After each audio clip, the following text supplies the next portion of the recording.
Hey guys, welcome back to It's All Reality TV. It's all relative! I'm your host Joe here. I'm here with Survivor Season 33, Millennials vs. Generation X, Episode 8. I'm the Kingpin. So, you're the Kingpin, eh? Pretty macho title.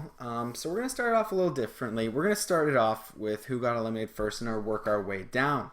Now, the person that went away was how the edit went was a little different, but it was also kind of okay, whatever. So without further ado, the person that went home was Michelle. Now, that is a pretty good move for anyone because Michelle was playing a pretty good game. Like, she already made a good move to keep her allies originally, and she always seemed to be like a middle card contender as far as challenges go. She was always thinking. She was always listening as well. I think that was the key thing about her. She was always listening.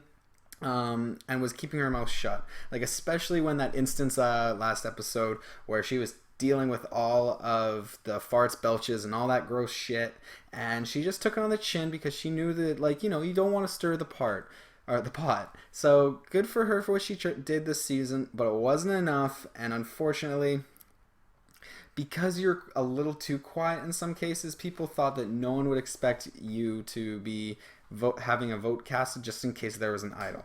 So now let's take a couple of steps back and let's start going over the episode and see where there are instances where it could lead to her, because ultimately who screwed her over? Kind of Taylor, and I'll talk about it a little bit more, but it was the catalyst that started everything progressively moving forward, where ultimately she went home.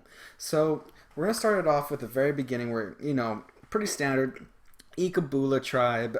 We still got 3 tribes, and get a little bit of perspective from Jay on why he voted out Michaela. You know, she was closer, like a closer when it came to challenges and everything. Like, she was the one that was like, when people needed to dig deep, she would dig deep, and needed her to get out pre-merge. I can understand that, but I mean, you're also shooting yourself in the foot potentially, because eventually, now that you don't have Michelle, you're running out of people in your home game. Like, so I don't know, maybe it'll come back to bite you. And then virtually, Hannah is totally understanding that she's at the bottom in this situation, and no duh. So in no case that would she not want to jump ship when the time is right, because in the scenes we know that a merge is coming. So she's obviously going to jump ship and leave them high and dry. So then now you're losing another person, Jay. So still not looking good for you. Boat comes in. We all knew merge was coming. They all come together and they have celebration food, the fancy feast with all the fixins. Biggest question at this point, though, what's Chris gonna do? Because Chris seems like he's like always wanting to move one way or the other, but he's gonna stay Gen X. Let's be honest, it's what's safe, because all the other Gen Xers are super loyal to him. So why would you want to take that away? He's already picked a couple of relationships that he only needs. He only needed 2 new relationships to gain more power yet again. And he's got that in Zeke and David. And what comes with that is a better connection with Ken. So, I mean, might as well stick to your guns. I like you, Ken. And right here, though, is where we get a moment where Zeke is saying he's absolutely nervous about Jay's charm. Now, that's huge for why Michelle went home, is because Zeke is like, you know what, I don't feel these millennials as much as I want to, and Jay's stirred the pot and has clearly, like, has a lot of people captivated by him. So what should I do? Like, I gotta take Jay down somehow, and if he can't take out Jay, he's gotta take out maybe the next chick. And we all remember, and Zeke remembers specifically, that her and Jay were super tight while there was Figtails, right? So that, I think, is an ultimate thing that led to, or one of the ultimate things that led to Michelle going home. So they don't even discuss or do anything that they normally do as naming a new tribe. It's just straight up, you got your black wear, and it's, I'm gonna have to learn how to pronounce it. Vinaka? Oh, Vinaka! Yeah, so that's what they got. And, like, right off the bat, like, I think paranoia has hit, like in this episode, hit Adam much damn harder than it hit David in the first episode. He's running around saying, I'm not going to eat some food. I'm going to go look for an immunity idol. I know there's supposed to be one out here. Like, he's jumping, going up to 11 right off the bat. And he finds something. He finds an advantage where he gets to steal someone's reward from Tree Mail.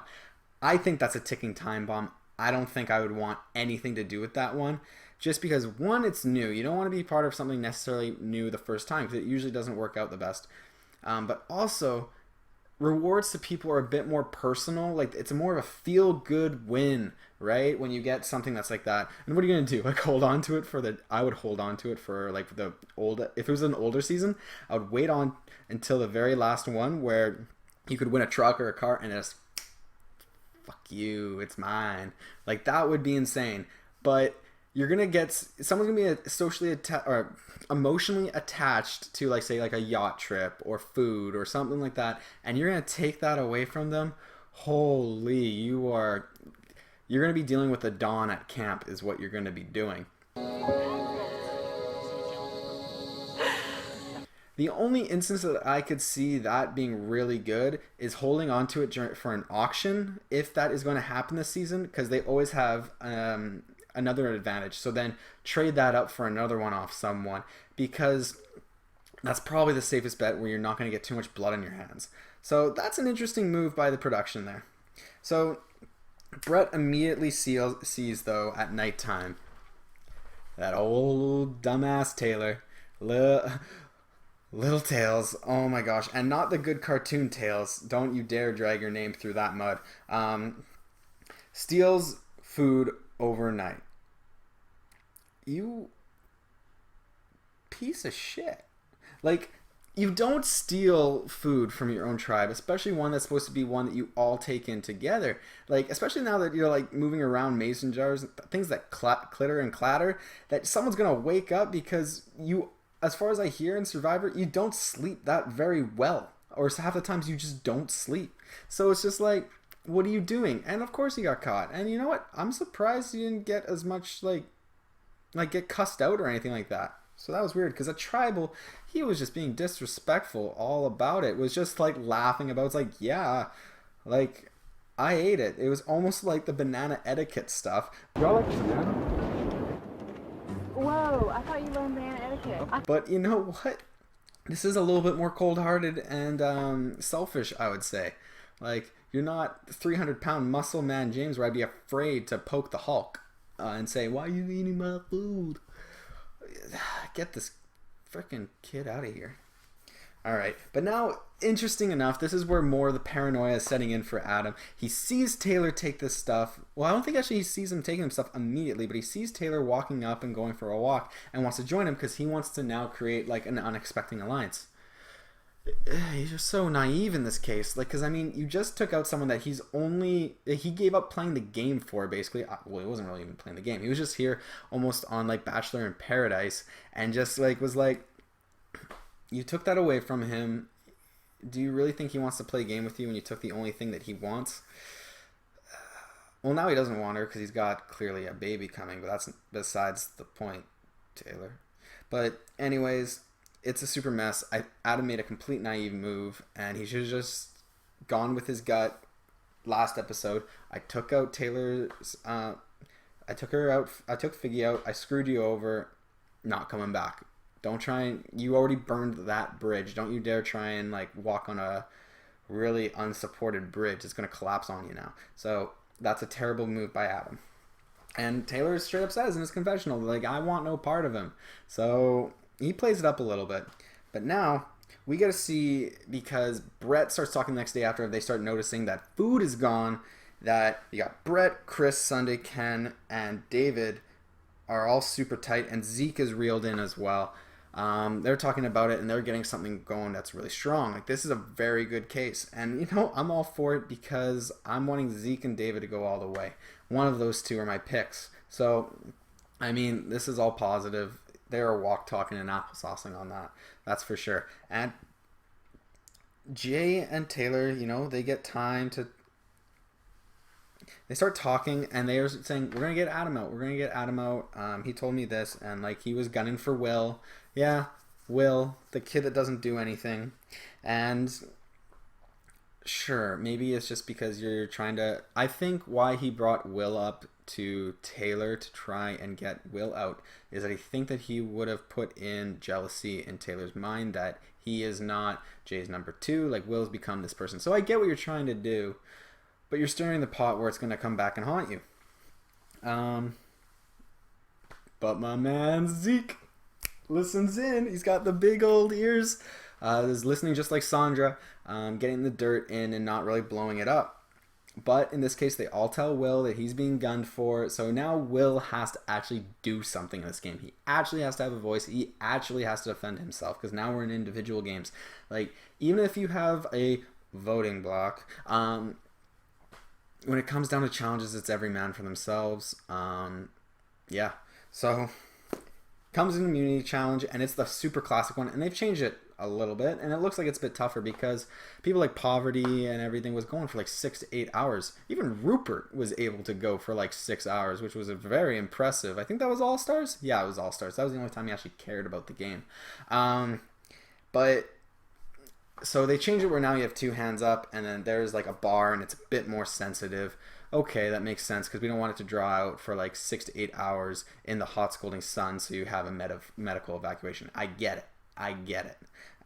But Will, good for you, man. Like, I expected it was going to be you or a female, just because history has shown when you are not muscular or anything, and you're lighter, you're going to be able to deal with it longer. So good for you, Will. Like, I actually have to give kudos to him. He dug deep. He's only 18 at this time, and was out there for what, 2 hours, I think? No, an hour and a half, 2 hours, something like that. That's still very impressive with both hands up. It's very difficult. Like, that already hurts. No, I'm just joking. That's just stupid. Okay, so after the challenges, Zeke approaches Adam and discusses the Will case scenario.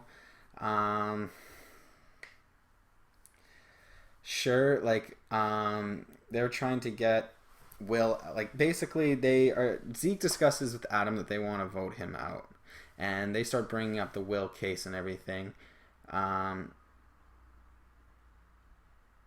You know, he's got immunity, and we got to find someone else to go with. So we got the Generation X people, Zeke and Adam now, and Hannah, I think, is included in it, is discussing votes, and it's going back and forth. Like, we want Michelle, we want Taylor. Which one of the two we're gonna go? And which one's going to be successful? That's the problem, is like David brings up a good confessional point where it's like, who knows which way it'll go, like who has an idol or anything like that, and that little bit of doubt will get in you, and it will grow, and you're going to be paranoid, and someone of your own might go. So at this point, though, Adam starts losing it, like really starts losing it. He starts scrambling, going to Taylor, and Taylor's just basically like, I want nothing to do with you. And then he starts going even more paranoid, and everyone's starting to see this. Even the people that said, like, we're going to work together and we're going to get, you know, one of these people out. And now Zeke is like, I don't trust Adam. Like, these people are, now no one is going to trust you. And it's great that you have an idol, but that only works for one day, right? Like, you got a good 17, 16 days left to go. So you're not batting for a home run. You're just trying to get on first base and hoping that you'll be safe. So that's not really good. But now we get to Tribal Council. And they start talking about the food situation with Taylor. And he's being such an arrogant prick. Selfish and everything. And it's not a millennial thing. It's an asshole thing. It's just Taylor's being a prick.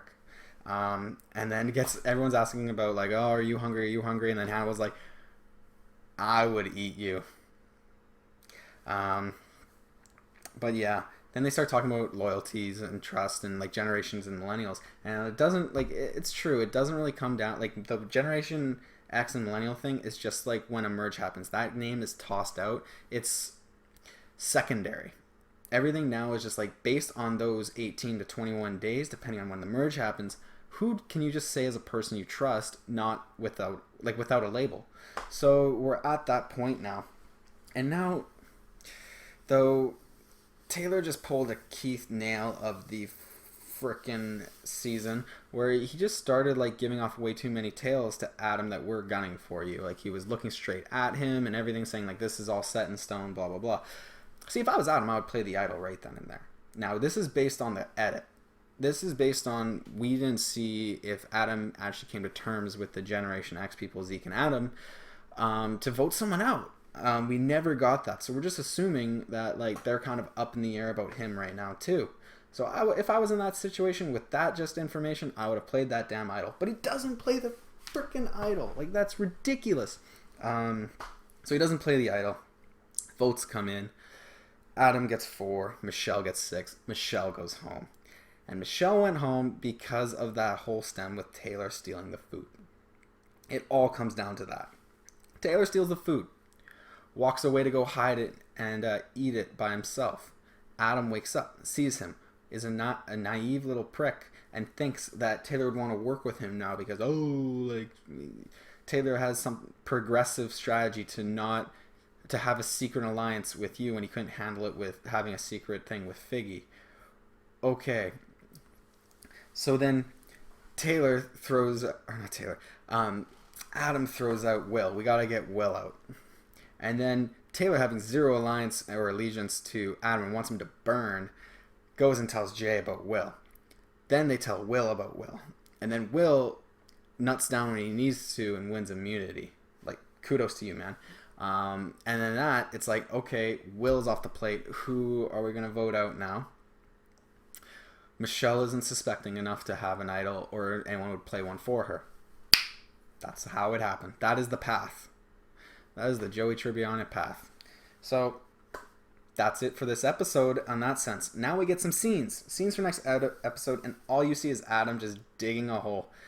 If you can't be the best man, you got to be the worst. Adam showboats in the water, it seems like, to Jay and Taylor. Who knows what gets said beforehand, but he just showboats, saying that you guys are on the bottom now. You guys are at the bottom, and is being arrogant completely. I think that he was just like the timid person at school that's super nice and everything, but wants to sit at the cool kids table and is having a hard time right now. And now that he has a stroke of power and success of 2 votes in a row,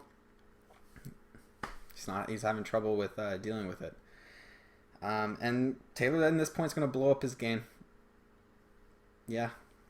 But here it is. This is the part of the episode that we all here for. Who is the player of the week for Survivor episode 8? I'm going to give it to Will. I'm going to give it to Will because he hasn't said a lot, but apparently he's been saying some things, I guess, behind the scenes that gives a lot of trust with him and Jay. And that trust with Jay and Taylor creates a 3-way Triforce, I guess, a new Triforce, right?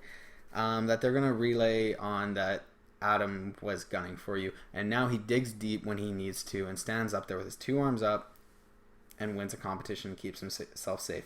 At any point when you do something, when you know your head's on the chopping block and you gotta dig deep and you dig deep, you're good in my books for that moment. Like, you still have a lot to prove that you can play this game and win it. You're not going to win it in my books. And now in this case, who's in a tough spot? And it's pretty obvious that it's going to be Adam.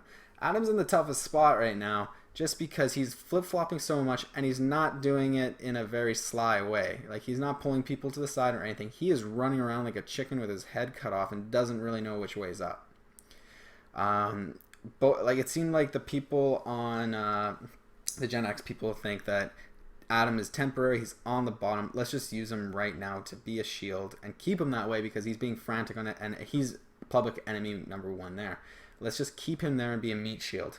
So that's the only reason why Adam didn't go home, in my opinion, is that the other tribe still doesn't like him. And in this case, in this episode, if a millennial went home, they're just going to blame Adam for it. Sorry, bro. Your days are numbered. You're not going to make it. You're going to make jury, obviously, but that's about it. And that wraps up our episode, guys. Thank you so much for stopping by. Please post any of your questions you have in the comments. Shoot me messages or anything like that. And please subscribe. I would love some support from you guys if you are watching this. It goes a long way. Thank you so much, and take care, guys.